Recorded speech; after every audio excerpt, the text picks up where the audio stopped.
They thought she was just being fussy, but the truth was hiding inside her mouth, a tumor with hair and tooth-like tissue growing silently until every bite felt like pain.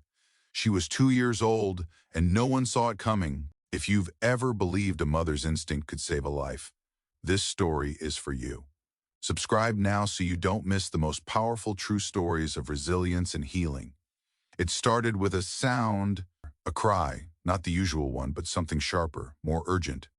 Naomi paused with the spoon in her hand, hovering near the small mouth of her 2-year-old daughter.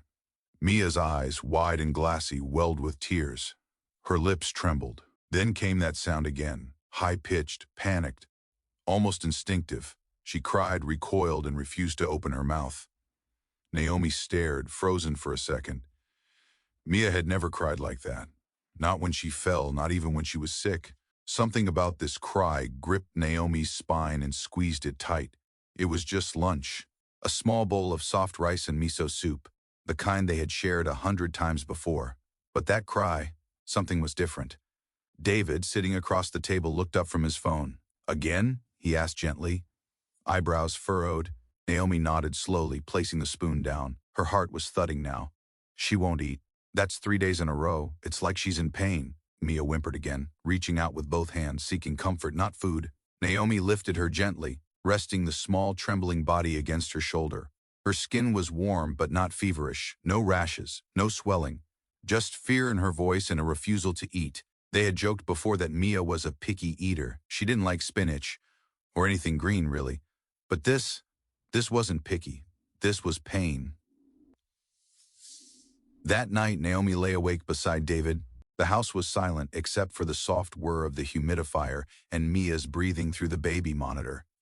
Naomi's eyes were fixed on the ceiling. Something gnawed at her.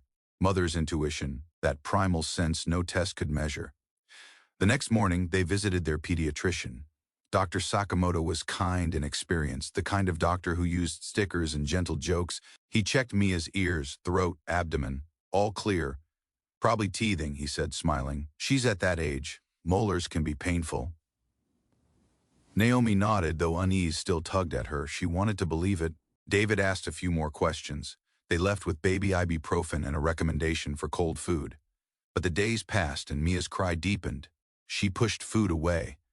Sometimes she screamed before the spoon even got close. Naomi tried everything. Fruit purees, soft eggs, even ice cream. Nothing worked. And then Mia began to lose weight. It wasn't dramatic at first, just a little slack in her cheeks, a little more space in the waistband of her pants. But Naomi noticed. A mother always notices. She brought Mia back. Another doctor, then another, a dentist. No one saw anything alarming. No redness, no ulcers. One doctor even suggested anxiety. David, always the rational one, tried to comfort her. Kids go through phases. Remember when she refused to wear shoes for a week? But this was different. One afternoon, as Naomi fed Mia on the living room floor, her daughter jerked away and cried so hard she vomited. That night, Naomi didn't sleep at all. She sat on the edge of the bed, scrolling through articles, blogs, medical journals. Something inside her was unraveling. What if it wasn't teething? What if it was something worse, something rare, something hidden? David found her the next morning, her eyes red, laptop open beside her. "I need answers," she whispered. "We're missing something." He didn't argue. They went to Tokyo Children's Hospital that week. A referral led them to pediatric ENT. Naomi told the story again. Every meal, every cry, every missed ounce. Dr. Ishida listened. Then he did something the others hadn't. He asked Naomi to feed Mia in front of him. Naomi sat on the examination bench, spoon in hand. Mia sat on her lap, wary. As the spoon neared her mouth, Mia flinched and began to cry. Dr. Ishida leaned forward. Then he picked up a small, curved instrument and gently examined Mia's upper gum. There, beneath the gum line, just above the molars, he paused. His eyes narrowed. "I see something," he said softly. "It's small, but unusual." He didn't say more that day. But something in his tone changed the air in the room, and Naomi knew, right then, that everything was about to change. The days that followed moved with a kind of stillness that only fear could create. Naomi began counting things, not the playful kind of counting she used to do with Mia while stacking blocks or pointing at birds in the park. This was different. She counted the ounces Mia ate, the minutes between each cry, The number of times Mia turned her head away before a spoon could reach her lips. She counted the weight drop. First a few grams, then nearly half a pound within 2 weeks. Every evening, Naomi would sit at the kitchen table with her notebook, pen poised, her handwriting shrinking with every new line. It read like a mother's silent battle. Dates, reactions, time of day. Refused breakfast, 2 tears, cried during lunch, high-pitched scream. Dinner, only water, slight tremble in lower lip. David tried to keep the calm. He kept going to work, kept taking Mia on gentle walks in the stroller, kept encouraging Naomi that this phase, like many others, would pass. He said the words kindly, but Naomi heard something else in them, a hesitance, a wish more than a truth. Meanwhile, Mia had grown quieter. Her giggles, once spontaneous and infectious, had become rare. She clung more. She'd touch her cheek at times, rubbing just above the jaw. There was no swelling, no visible bruising, just that same haunting refusal to eat. They returned to Dr. Ishida the following week. This time, the doctor asked for a more detailed scan. Just to rule things out, he had said, voice calm but alert. Naomi knew that tone. She had heard it in her own voice before, the one she used when she didn't want to scare David. The MRI was scheduled 3 days later. In those days, Naomi read everything she could find, articles on feeding disorders, developmental anomalies, even foreign medical journals she had to translate through clumsy online tools. Late into the night, with the soft glow of the laptop bathing her face, she searched and scrolled, her eyes bloodshot but resolute. The scan day arrived like a trial. They entered the hospital's radiology wing early, and Naomi held Mia in her arms as the nurses explained the sedation procedure. Mia cried, of course. But this time, it wasn't the same cry. It was quieter, tired, almost as if she knew something was coming.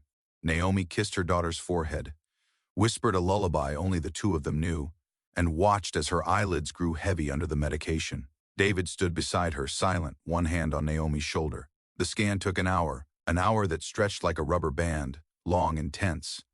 Naomi sat gripping the strap of her purse, her knuckles pale. David tried reading a magazine but flipped the same page 5 times.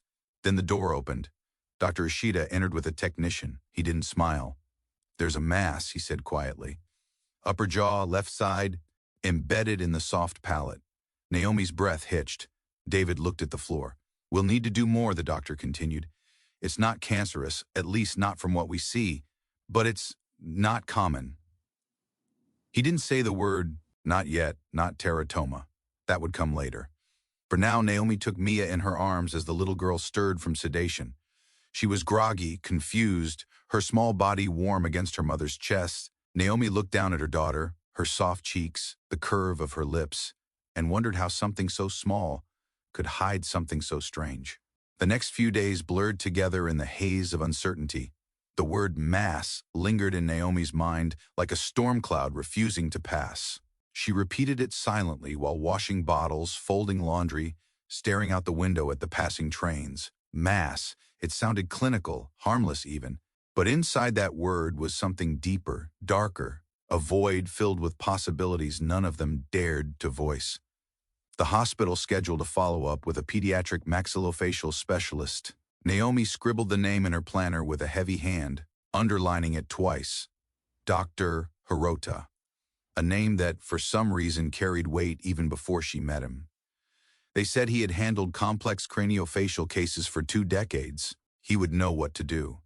David cleared his schedule. He no longer said things like it's just a phase. He no longer tried to normalize the strange. He stood next to Naomi now not as a shield, but as a partner equally afraid. At the consultation, Dr. Hirota studied the MRI scans in silence, occasionally adjusting his glasses. Naomi sat on the edge of her seat, fingers clenched around a packet of tissues she hadn't touched yet. When he finally spoke, his voice was steady but not indifferent. He described what they were seeing, a lesion nestled near the hard, soft palate junction, possibly encapsulated with irregular densities, components that could indicate different types of tissue. It wasn't growing rapidly, but it occupied a space vital for feeding, speech, and development. Naomi listened carefully, every term sinking deep. Teratoma. The word finally came, a type of tumor composed of tissues from more than one germ layer, often benign but unpredictable. Rare in this location, especially at this age. They would need to remove it soon. She asked about risks, and he explained them plainly: surgery near facial nerves, potential impact on speech development, feeding difficulties during recovery. But letting it remain posed its own dangers: chronic pain, speech delay, or worse, deeper tissue invasion. Naomi nodded slowly, each detail chiseling itself into her thoughts. They scheduled the surgery, not next month, not in a few weeks, but now, 5 days from that moment. Enough time to prepare, but not enough to overthink. Though Naomi knew she would anyway that evening after putting Mia to sleep, she and David sat in the living room, lights dimmed, TV off. Neither of them spoke for a while. Naomi stared at the faint glow of the baby monitor, watching the green light flicker gently with each breath Mia took. David poured tea for both of them, setting hers quietly by her hand. His face looked older somehow, creased with worry, softened by fear. Naomi reached for his hand and held it. It was the only answer she had to the 1,000 thoughts swirling in both their minds. Later that night, she returned to her notes, the ones she'd kept since that first cry during lunch. Now the pages felt heavier, the writing darker. She added one more line: MRI, mass confirmed, likely teratoma, surgery scheduled. She stared at the words, then at the ceiling. It had started with a spoon, a simple refusal, a mother's hunch. Now it was a tumor with a name and a time to be removed. As dawn crept through the windows, Naomi watched her daughter sleep. Mia's face was peaceful, untouched by knowledge or fear. She had no idea what was to come. Naomi leaned in and kissed her forehead, whispering not promises but presence. "I'm here," she said softly, more to herself than to Mia. No matter what. The days leading up to surgery passed not like days at all, but like a different kind of time.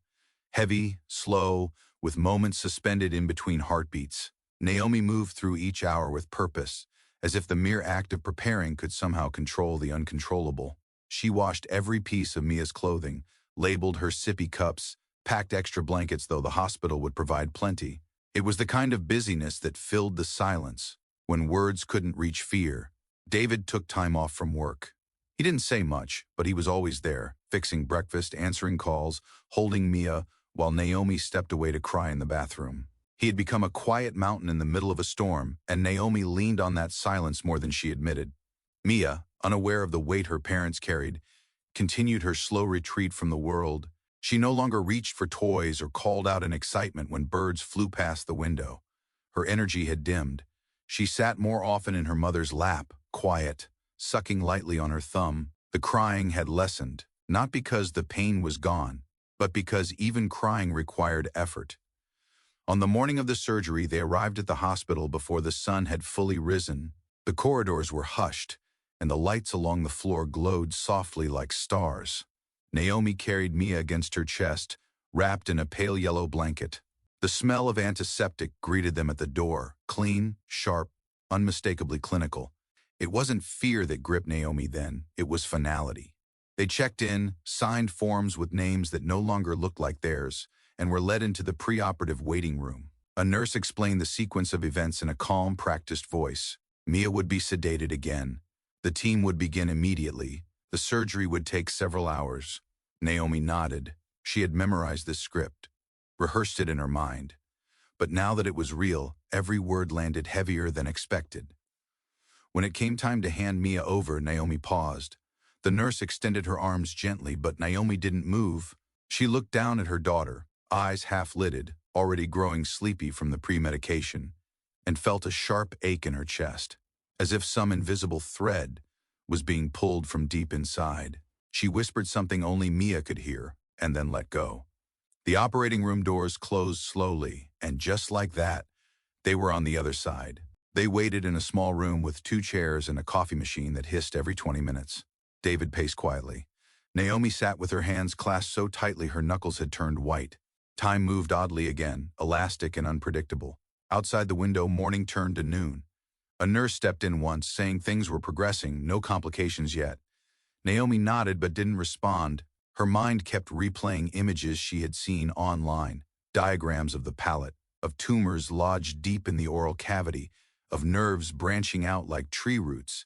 She wondered what the surgeon saw now. She wondered how close they were to Mia's ability to speak, to eat, to laugh. Then the door opened again. But this time, it wasn't the nurse. Dr. Hirota stepped into the waiting room with a calm that didn't match the thudding in Naomi's chest. He walked slowly, deliberately, as if aware that every step toward them carried a different weight. Naomi stood before he could speak. Her eyes searched his face for answers before he had given any. He nodded once, then gestured for them to sit.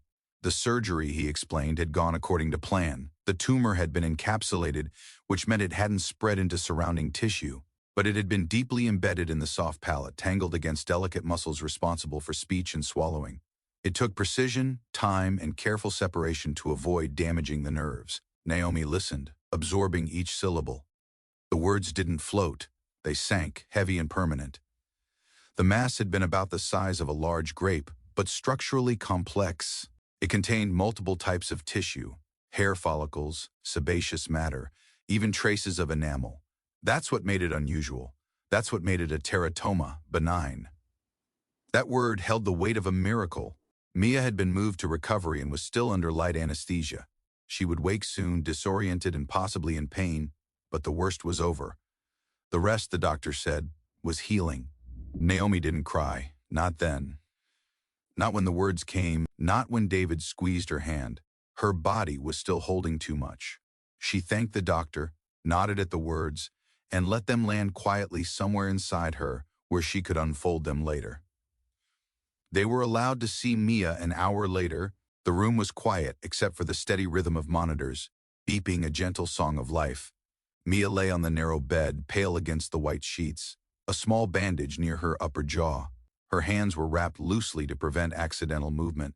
Her chest rose and fell softly. Naomi approached her daughter slowly, as if not to wake a dream. She touched Mia's hand, whispered her name.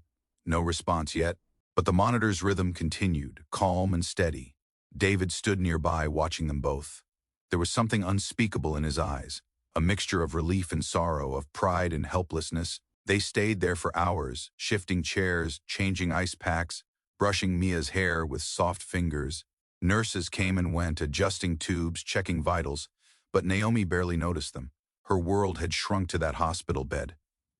Mia woke briefly that night, eyes fluttering open for seconds at a time. She didn't cry. She didn't speak. She only looked at her mother, then closed her eyes again. That look, Naomi would later say, held more than any words ever could. They spent 3 nights in the hospital. Each day brought small changes. Mia drank water from a syringe, then a tiny cup. She blinked more, reached for her mother's hand. The swelling in her mouth began to subside, slowly revealing the work done beneath. Dr. Hirota visited on the 3rd morning. He explained that while the tumor had been removed successfully, the journey wasn't over. Mia would need support, speech therapy, oral exercises, possibly feeding therapy depending on how her muscles recovered. Naomi nodded. She was ready for more, because more meant Mia was still here, still fighting, still growing. They went home that afternoon. The sun was out for the first time in days, warm and golden, touching the hospital windows like a quiet blessing. Naomi carried Mia through the lobby, past rows of chairs where other parents waited. Other fears bloomed. She didn't look at them. She held her daughter close, walking forward into the unknown, not unafraid, but no longer alone. Returning home felt unreal. The walls of their apartment, once familiar and warm, now seemed quieter, as if holding their breath alongside Naomi and David. Every corner bore the echo of absence, days spent at the hospital, sleepless nights, the pulse of fear vibrating through the rooms.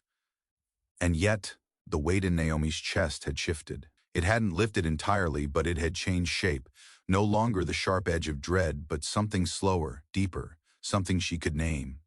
Mia slept more in those first days, her body recovering in increments. Naomi sat beside her crib through most of the hours, watching the slow rhythm of breath, tracing the rise and fall of her daughter's chest as though trying to memorize life itself. There was still bruising on her cheek, swelling that came and went, but the crying had lessened. Mia's hands no longer clenched in pain. Her lips moved in small murmurs during dreams, as though memory still wandered somewhere inside her. The hospital sent them home with a folder, surgical notes, instructions, and a pathology report in progress. Naomi didn't open it right away. She couldn't, not because she feared what it said, but because she needed one day, just one, to live without a new set of terms, without the weight of language built for clinical precision and emotional distance. But the next morning, while Mia napped, Naomi unfolded the documents. She spread them out on the kitchen table, paper crisp under her fingertips. The surgical summary was clear: complete excision, no complications, recovery prognosis favorable. But it was the preliminary pathology report that stopped her. Teratoma. Mature, composed of multiple germ layer elements, ectodermal structures confirmed, fragments of hair follicles, keratinized epithelium, early dental tissue. Encapsulated. No malignant transformation observed. Naomi read it 3 times, slowly, deliberately. She had expected something unusual, but reading it on paper, black ink confirming that her daughter had harbored a collection of misdirected tissues in her own mouth, was something else entirely. It was not just rare. It was almost unheard of in that location, at that age. The medical literature she'd scoured before surgery had mentioned teratomas in the sacrum, the ovaries, even the brain. But in the soft palate, that was rare enough to be recorded, studied, remembered. Later that day, Dr. Hirota called. He explained the final pathology. The tumor had been a mature teratoma, benign in nature but complex in its formation. It had likely developed in utero, a result of cellular miscommunication early in embryonic life. Cells meant to become skin, teeth, hair, structures of identity, had instead nested within the oral cavity. A silent echo of developmental misfire, growing quietly until it demanded to be found. He spoke gently, clearly, with the care of someone who knew what each word might mean to a parent. There was no indication of recurrence. But Mia would need monitoring, once every 3 months for the first year, less frequently after that, just in case. Naomi thanked him, then sat alone in the kitchen, staring at the mug of tea she hadn't touched. She thought about those words: ectodermal, benign, monitoring. But mostly she thought about Mia, about how something so strange could live inside her, how pain had grown not from infection or injury, but from a part of her body that never should have existed. Later, when David returned from the pharmacy, Naomi shared the report. He read in silence, mouth set in a firm line. Then he looked at her, not with panic, but with a kind of awe. They both knew now what they were up against. Not a shadow, not a guess, but a name. And with that name came clarity and a path forward. Not easy, not guaranteed, but forward. The weeks that followed brought a different rhythm, one not ruled by fear but by vigilance. Naomi marked the calendar with appointments, 3-month follow-up, oral therapy sessions, nutritionist visits. Each entry came with a mixture of relief and fatigue. The unknown had a name now, but its echoes remained. Mia's body was healing, slowly shedding the signs of trauma. The swelling eased, the bruises faded. But eating was still difficult. Her jaw moved cautiously, and each attempt at swallowing felt more like a negotiation than a natural act. Naomi fed her with the same patience she once reserved for lullabies, measuring every spoonful like it was an offering. Feeding therapy began in a softly lit clinic not far from their home. The therapist, a gentle woman with years of experience, introduced exercises that felt almost like games: tiny spoons, textured toys, songs sung in time with jaw movements. At first, Mia resisted. She cried, turned her head, clung to Naomi. But by the 3rd session, something shifted. She opened her mouth before being asked. A small thing, a profound thing. Naomi cried in the car that day, not from sadness, but from the release of holding so much for so long. David supported in quieter ways. He returned to work part-time but structured his days around Mia's sessions. He read academic journals in the evenings, highlighting passages about neural plasticity in children, post-surgical recovery, and language acquisition. His way of coping had always been through knowledge. Naomi admired it, even when she couldn't match it. One night, long after Mia had fallen asleep, they sat together at the kitchen table. Naomi traced her finger over a printout showing the growth rate of teratomas in pediatric cases. She didn't need to read it again. She had memorized the numbers. David gently moved the paper aside. He reached across the table, took her hand, and held it in both of his. They didn't speak. They didn't need to. In that moment, silence was more complete than words. Still, there were moments Naomi feared the past would return. A skipped meal, a new cry, a wince during brushing. Her mind ran ahead of facts, down paths lit by memory. She learned to breathe through them, to remind herself that vigilance didn't have to mean fear. She was not helpless anymore. The second follow-up appointment brought another piece of news. The healing site had closed beautifully. There was no residual mass, no signs of inflammation. Dr. Hirota was pleased. Mia had exceeded expectations. Naomi smiled when he said it. But inside she wondered, was there a cost to exceeding expectations? Had Mia lost something else along the way? Some innocence, some ease? And then one morning, without prompting, Mia spoke. It wasn't her first word, not technically, but it was her first word since surgery. Her voice, small and steady, named a bird outside the window. Naomi froze. Then she laughed, a sound that startled even herself. She called David from the other room, and together they watched Mia speak again. Not clearly, not loudly, but undoubtedly. It was a beginning. They started taking short trips, to the park, to the neighborhood library. Mia showed interest again. She touched flowers, pointed at books. Her laughter returned, not as often, but enough to remind Naomi of what was possible. That joy could regrow, even from pain. At night, Naomi resumed journaling, but the entries had changed. No longer lists of symptoms or questions. Now they held moments. Mia said sky today. She looked up when a plane passed, or she smiled while chewing. I didn't cry until she finished the whole banana. Time didn't erase what had happened. It etched it deeper.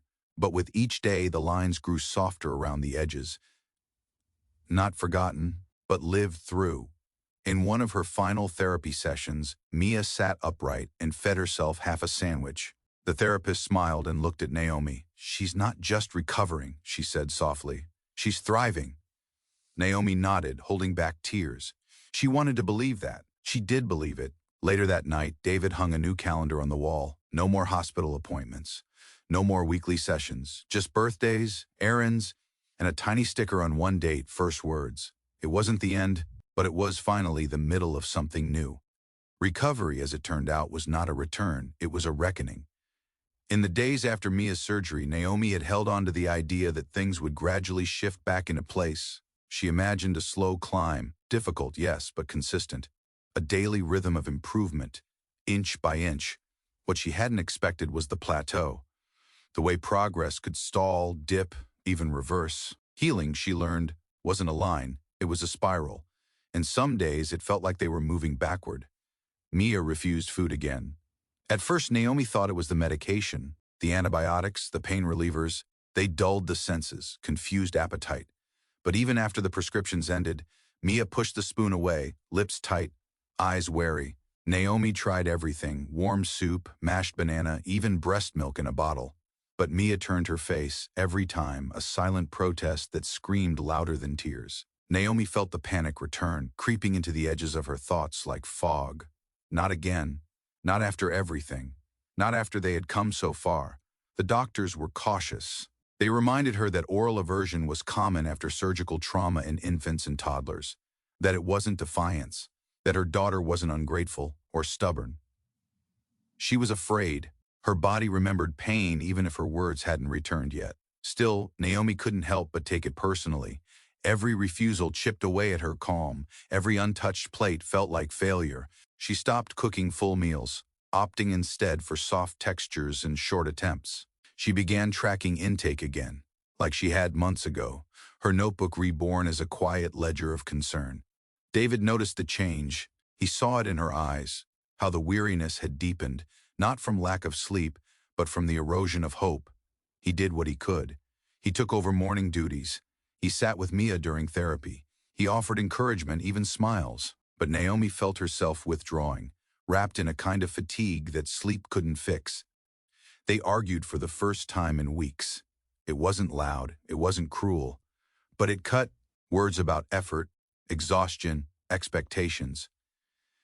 David mentioned going back to work full-time. Naomi responded with silence that lasted a day. It wasn't the surgery that broke them, it was what came after. One afternoon, Naomi found herself standing in the bathroom staring at her reflection. She looked older, not just tired but faded. She hadn't worn makeup in weeks.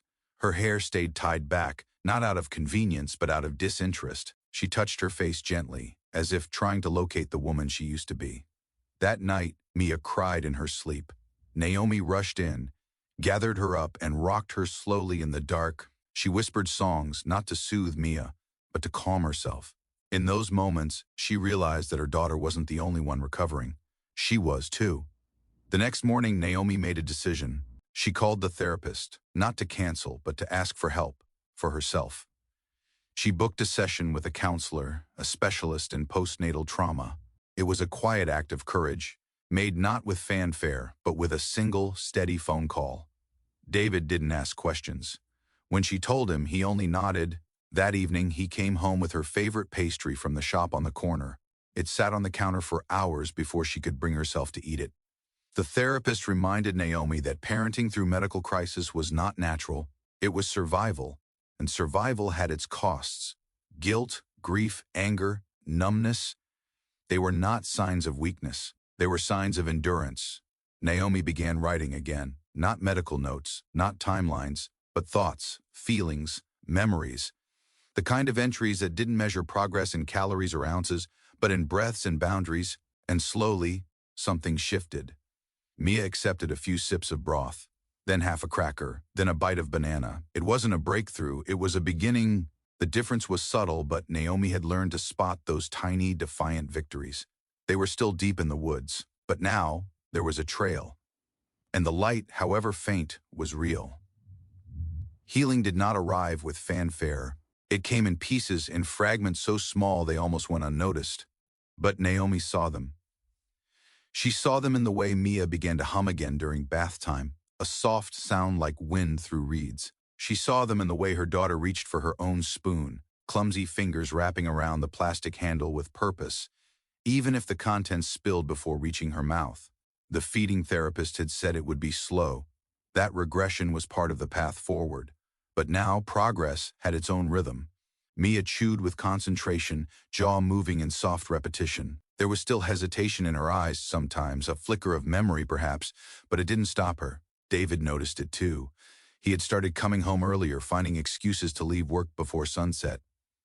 Naomi didn't ask why. She simply set out 3 plates instead of 2. On good nights, Mia finished almost half of what was served. On great nights, she asked for more with a single nod or a tap of her spoon. They had resumed their walks through the neighborhood, short at first around the block, then a little farther to the corner store, the small park with the turtle pond. Mia, now steadier on her feet again, paused often to point at flowers, dogs, clouds. Her words hadn't returned in full, but her curiosity had. And in that, Naomi found joy. They began sleeping better, not all nights, but most. The baby monitor no longer kept Naomi awake with phantom cries. She dreamed again, soft, fragmented dreams, not of doctors or needles, but of old memories. Holding Mia for the first time, watching David dance in the kitchen, the way sunlight once spilled across their living room floor on a lazy Sunday morning. The counseling sessions helped too. Naomi started recognizing the weight she had been carrying, not as weakness, but as evidence of survival. The therapist guided her gently, peeling back the guilt she hadn't known she'd tucked beneath her skin. And with every session, Naomi felt herself return, not to who she was before, but to someone deeper, someone reshaped by endurance. One evening, after Mia had gone to bed, Naomi stood in the kitchen drying dishes. David joined her, taking a plate without saying a word. They worked side by side, the silence between them soft, not strained. When the last plate was shelved, Naomi leaned against the counter and looked at him. There was nothing specific to say, no dramatic realization or apology, just the quiet acknowledgement of having made it this far. He smiled, small but real. That weekend, they visited the pediatrician for a follow-up. Mia's weight had stabilized. She had gained 2 pounds in the past month, a number that felt like a celebration. The doctor noted improved tone in her jaw muscles, stronger responses in her palate reflex, but most importantly, he said, she seemed happy. That word stayed with Naomi for the rest of the day. Happy, not recovered, not compliant, not improved, just happy. And wasn't that the point all along? They celebrated with a stop at a bakery. Naomi let Mia choose. She pointed at a small custard bun, yellow and soft. Naomi broke off a piece, handed it to her daughter, and watched as she chewed slowly, eyes wide, then smiled. It was the first time Mia had smiled while eating since everything began. The moment was quiet, undramatic, but for Naomi, it was everything. Later that night, Naomi pulled out her journal. She flipped through the pages, notes, fears, fragments of thought, and found a blank one near the end. She wrote a single sentence. She smiled while chewing. It was not the end of the story. It wasn't even a climax, but it was a marker. A moment she would return to again and again whenever doubt crept in, because the truth was, there would still be challenges ahead. Mia would need to catch up in speech. She might always carry a trace of the early trauma in how she approached the world. But Naomi no longer looked at those possibilities with dread. She saw them now as part of a larger, richer landscape. One filled with complexity, yes, but also with resilience, with rediscovered laughter, with the quiet strength of three people who had walked through something immense and emerged still whole. Even as Mia's small victories began to build, those hesitant bites, the playful hums, the soft reach for her spoon, Naomi felt something else rising beneath the surface. It wasn't fear anymore, not exactly. It was weariness, the kind that settles deep, becoming part of the body's rhythm. The kind that no longer asks questions out loud because it's too tired to hear the answers. David had returned to full-time work, and with his return came distance. Not emotional withdrawal, not coldness, but an invisible wall of necessity. His hours grew longer, his emails more frequent. Naomi understood. Bills waited. Insurance coverage didn't stretch. Mia's therapy wasn't free. Still, understanding didn't quiet the ache of long afternoons spent alone with a child who sometimes cried for reasons she couldn't explain. There were days when Naomi forgot to eat. Hours vanished into laundry, dishes, sessions, routines.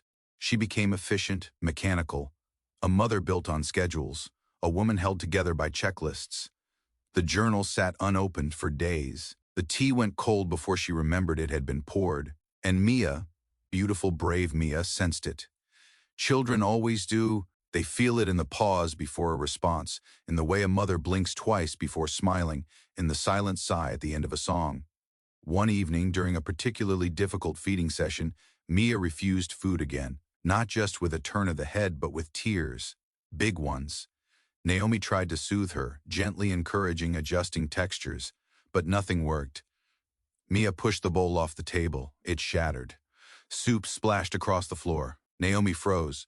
Something inside her cracked, not loudly, quietly, the way glass breaks under slow pressure. She didn't yell, she didn't cry. She simply stood, stared at the mess, and left the room. She closed the bathroom door behind her, sat on the cold tile floor, and felt the weight of every moment she had carried since the first time Mia cried at the sight of a spoon.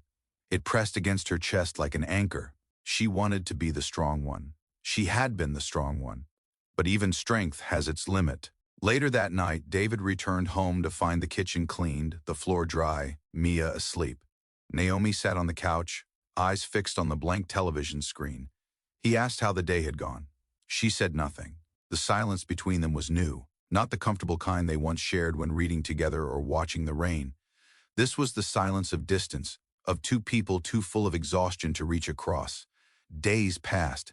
Naomi functioned. She attended therapy. She spoke in calm tones. She smiled when necessary. But inside, something had cooled. Not love, not hope, but presence. She was there, but not fully. David noticed. He started waking earlier to make breakfast. He brought flowers home one evening. Sunflowers, Naomi's favorite. She thanked him, placed them in water, and returned to folding laundry. It wasn't that she didn't appreciate him. It was that appreciation no longer felt like enough. They were surviving side by side, but not together. Then came the storm. A literal one. Rain hammered against the windows for hours, thunder low and unending. Mia couldn't sleep. She cried at every boom, her body tense, her hands clinging to Naomi's shirt like a life vest. Naomi held her, swaying gently in the dark, whispering reassurances she wasn't sure she believed. David appeared in the doorway, said nothing, then crossed the room and wrapped his arms around them both. It wasn't a speech. It wasn't a breakthrough. It was a moment. Naomi leaned into him, the weight of their shared exhaustion pressing against each other. For the first time in weeks, she didn't feel alone. They stood like that for what felt like a lifetime, the storm outside echoing the one they had carried inside for months. And when it passed, when Mia finally slept, and the rain softened to a whisper, Naomi exhaled. It wasn't over, but something had shifted. The morning after the storm was quiet in a different way. Not just the absence of thunder, but something subtler, the way the air felt softer, as if it too had exhaled. Naomi woke to find Mia still asleep, curled peacefully beneath her blanket, one arm tucked beneath her cheek. David was in the kitchen, making coffee. There was no rush, no alarm, just stillness. Naomi wrapped herself in a sweater and joined him. They didn't speak, but their movements mirrored each other. Cups filled, spoons stirred, milk passed wordlessly. It felt like muscle memory, and maybe that was enough for now. Later that day, Mia woke with energy Naomi hadn't seen in weeks. She babbled softly, nonsensically, but with intention. Her fingers moved with purpose as she reached for blocks, then crayons. Naomi sat on the floor beside her, watching, quietly stunned. It wasn't a dramatic change. Mia didn't suddenly begin speaking in full sentences or eating entire meals. But something had shifted. A lightness had returned to her steps, a sparkle to her eyes. She seemed more present, more rooted in the world around her. And in that presence, Naomi found her own. David joined them that afternoon. He sat beside Mia with a coloring book, flipping to a fresh page. Mia reached for the red crayon and placed it in his hand. Then she looked at Naomi and smiled. A real smile. Unforced, whole. Naomi felt her throat tighten. Later that evening, during dinner, Mia surprised them both. Naomi had prepared a simple meal, mashed sweet potatoes, soft rice, steamed carrots. She placed the plate in front of Mia with cautious hope, expecting the usual hesitation, but Mia didn't hesitate. She picked up her spoon, dipped it into the sweet potato, and brought it to her mouth. She chewed slowly, eyes wide. Then, without prompting, she took another bite. Naomi froze, barely breathing. David glanced over, just as still. Then Mia looked at them, as if realizing something had shifted, and clapped her hands. Softly, once, a gesture she had learned months ago, forgotten during the worst of the pain. Naomi laughed, a short, startled laugh that broke into tears. It wasn't the food. It wasn't even the act of eating. It was the moment, the spark, the signal that Mia was still moving forward, not in grand leaps, but in small, undeniable steps. That night, Naomi wrote in her journal again. She described the spoon, the smile, the soft clap. She underlined one sentence: she ate without fear. The next day, they walked together as a family to the park. The sun was bright but not harsh. Birds danced across the grass. Mia toddled beside them, holding each of their hands. At one point, she let go and ran ahead, her steps still uneven but confident. Naomi and David watched, side by side, their hands brushing as they walked. The silence between them was no longer empty. It was full of everything they had endured, of everything they had rebuilt. And when Mia turned around, her cheeks flushed, hair messy from the wind, Naomi saw not the child who had been sick or the baby who had cried through every meal. She saw the girl who had fought, who had taught them how to keep going, who, in her quiet way, had brought them back to each other. Not all stories need a grand miracle. Some need only a small hand, a spoon, a smile, a family, not fixed but healing. And in that healing, they found each other again. Mia grew, not suddenly, not in dramatic leaps, but in the steady, persistent rhythm of a child rediscovering her world. Her steps grew firmer. Her words came in clusters, first sounds, then syllables, then sentences. She laughed more, not just with her mouth, but with her whole face. The child who once cried at the sight of a spoon now danced in the kitchen, asking for apples, for pancakes, for more please. Naomi watched it all unfold with a heart that had learned to carry both joy and caution. Every milestone was a celebration, yes, but also a reminder of what had almost been lost. When Mia said her first full sentence, "Mama, I want juice," Naomi excused herself, went into the hallway, and cried quietly, her back against the wall. Some things changed permanently. Mia developed sensitivities, certain textures, loud noises, unexpected lights. She disliked the dentist, flinched during routine checkups, needed extra time to trust. But she also became incredibly intuitive. She sensed when Naomi was tired, when David was stressed, when a stranger's smile was forced. She read the room even before she could fully read books. David noticed it too. He called it her quiet wisdom, not the kind that came from age, but from experience, the kind most children didn't carry. He often found Mia sitting silently at the window, watching the world with a stillness far older than her years. Preschool brought new challenges. Mia was bright, observant, curious, but she struggled with certain oral exercises. Her speech remained slightly delayed, her pronunciation soft around the edges. Naomi worried. She met with teachers, therapists, other parents. She filled out forms, attended workshops, adjusted expectations. But Mia had her own rhythm. She learned best by doing. She mimicked songs, stories, expressions. One day she came home and sang a verse of a song Naomi didn't know she'd heard. It wasn't perfect, but it was hers. Naomi and David learned to stop measuring progress in comparison charts. Instead, they marked it in moments. The first time Mia introduced herself to another child, the first time she asked to help stir, the pancake batter, the first time she pointed to a scar on her upper gum and said simply, "I had a bump there." There was no shame in her voice, only fact. That night, Naomi sat on Mia's bed, brushing her hair slowly as the little girl leaned against her. The room was dim, filled with the scent of clean sheets and lavender lotion. Naomi thought about the hospital, about the waiting rooms, about the fear that had once felt endless. And now, here they were, braiding hair, whispering stories, alive in a way they hadn't known how to imagine before. David joined them later, bringing a book Mia loved.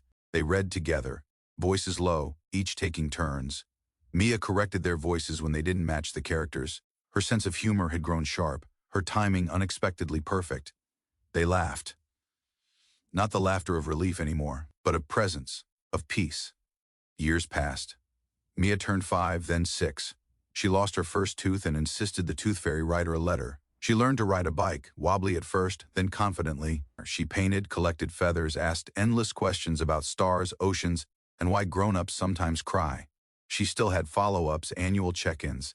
The scan stayed clear. The doctor smiled more now. Mia didn't remember him, not really. But Naomi always felt a tremor of memory when they walked into that building. The smell, the sounds, the echoes, they lingered even in safety. One spring afternoon, while cleaning out a drawer, Naomi found the old hospital bracelet, the one Mia had worn during her surgery. She held it gently, thumb tracing the faded letters. David walked in, saw it, and sat beside her. They didn't speak for a while. They didn't need to. Eventually, Mia wandered in, curious. Naomi showed her the bracelet. "This was yours," she said softly. "From a long time ago." Mia turned it over in her hands, inspecting it like a puzzle piece. "I was brave?" she asked. Naomi nodded. "You still are." Mia smiled. Then, without ceremony, she placed it in her memory box, a small tin she used for feathers, buttons, ticket stubs. Not sacred, but cherished. Not heavy, but held. Naomi realized then that her daughter's story would not be defined by pain. It would include it, yes, but it wouldn't be the headline. Mia's story would be one of becoming, of growing not despite difficulty, but through it. David said once that what saved them wasn't the surgery or the scans. It was the ordinary moments, the breakfast shared, the walks taken, the night survived, the quiet belief that tomorrow would come. And it had. Again and again. Years later, Naomi would sometimes find herself standing at the window, cup of tea in hand, watching Mia play in the yard. There was a certain rhythm to those moments, soft, unscripted, stitched together by sunlight and the quiet hum of ordinary life. Mia, now taller, surer in her steps, moved through the world like a girl who had known something deeper than most. And Naomi watched her not with fear anymore, but with a kind of reverence. The memory of those early days never vanished. It lingered, not as a shadow, but as a gentle outline, something that shaped the light, the hospital, the surgery, the nights of silence and worry. They had carved space within Naomi for things she had never thought herself capable of: endurance, clarity, stillness. Not everything had returned to how it once was. Some parts of her had changed permanently, but not all change is loss. Sometimes, when Mia fell asleep early, Naomi would open the old journal again. The pages were soft at the edges, worn by fingers that had traced them in grief and hope. She didn't reread them all, not every time, but she would pause at certain lines. She ate without fear, or she smiled while chewing, and remember how far they had come. David had changed too. He laughed more now, deeper, slower. As if he had learned to stretch time to savor it, he no longer filled weekends with errands or rushed through breakfast. He made pancakes on Sundays, read to Mia before bed, walked beside Naomi with unhurried steps. The man who had once chased efficiency had become a student of presence. Their home, once filled with worry, had become a place of small rituals. Dinner at the table, no phones allowed, music in the background, sometimes classical, sometimes Mia's silly playlists. walks after dinner when the weather was kind, and on quiet evenings the three of them sitting together doing nothing, saying little, just being. One spring afternoon, Naomi and Mia planted flowers in the backyard.